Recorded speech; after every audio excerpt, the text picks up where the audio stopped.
கர்த்தருடைய பரிசுத்தமான நாமம் மகிமைப்படுவதாக. ஆசீர்வாதமான ஒரு நல்ல கால வேளைக்காக கர்த்தரை துதிக்கிறேன். இந்த கால வேளையிலையும் கர்த்தருடைய வார்த்தையை பாளையங்கோட்டை இந்திய தேவ சபையிலிருந்து உங்களுக்கு வழங்குவதில் மிகுந்த சந்தோஷம். இந்த நாளுக்கான தியான அதிகாரம் நியாயாதிபதிகள் 5ஆம் அதிகாரம்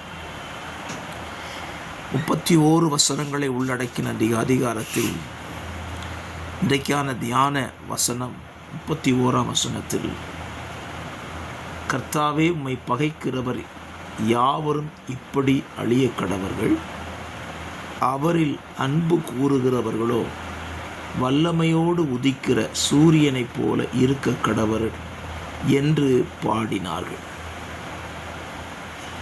அவரில் அன்பு கூறுகிறவர்கள் வல்லமையோடு உதிக்கிற சூரியனைப் போல் இருக்க கடவர்கள். சூரியனுடைய வல்லமையை குறித்து நாம் நன்றாய் அறிந்திருக்கிறோம். சூரியன் உதிக்கும் பொழுது அது தன்னிடத்தில் இருக்கிறதான வெப்பத்தை எந்த அளவுக்கு பூமியின் மீது காட்ட முடியுமோ அது காண்பிக்கும். நாம் சில நேரத்தில் சொல்லுவோம் என்றவல்லவா, காலையிலேயே ஏன் இப்படி வெயில் அடிக்கிறது என்று. அதுக்கு காரணம் சூரியன் தன்னுடைய முழு சக்தியையும் பயன்படுத்துகிறது. ஆண்டவர் சொல்லுகிற வார்த்தையை பாருங்க, ஆண்டவர் மேலே அன்பு கூறுகிறவங்களுக்கும் ஆண்டவரிடத்தில் இருக்கிற அதே வல்லமையை ஆண்டவர் அவர்களுக்கு கொடுக்கிறார். அவருடைய வல்லமைக்கு முன்னால் ஒருத்தராலும் நிற்க முடியாது. இந்த வேத பகுதி நமக்கு என்ன சொல்லுகிறது?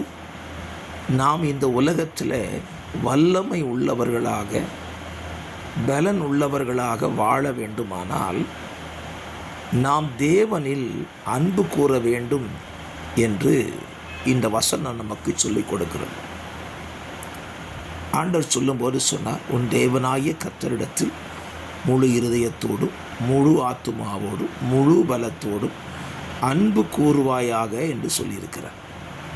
நாம் அவரை எந்த அளவுக்கு அன்பு கூறுகிறோமோ அந்த அளவுக்கு நாம் வல்லமை உள்ளவர்களாக இருப்போம். ஆகவே என்னை கேட்கிற அருமையான கர்த்தருடைய பிள்ளைகளே, நீங்கள் இந்த உலகத்தில் அன்பு கூறுவதை பார்க்கிலும் தேவனிடத்தில் அதிகமாய் அன்பு கூறுங்கள். அப்பொழுது அவர் உங்களை வல்லமை உள்ளவர்களாக இந்த உலகத்திற்கு மாற்றி காண்பிப்பார். அப்படி செய்யுங்கள். பரிசுத்த பிதாவே, நாங்கள் உம்முடைய வல்லமையை பெற்றுக்கொள்ள உம்மில் அன்பு கூற உதவி செய்யும். இயேசுவின் நாமத்தில் ஆமென்.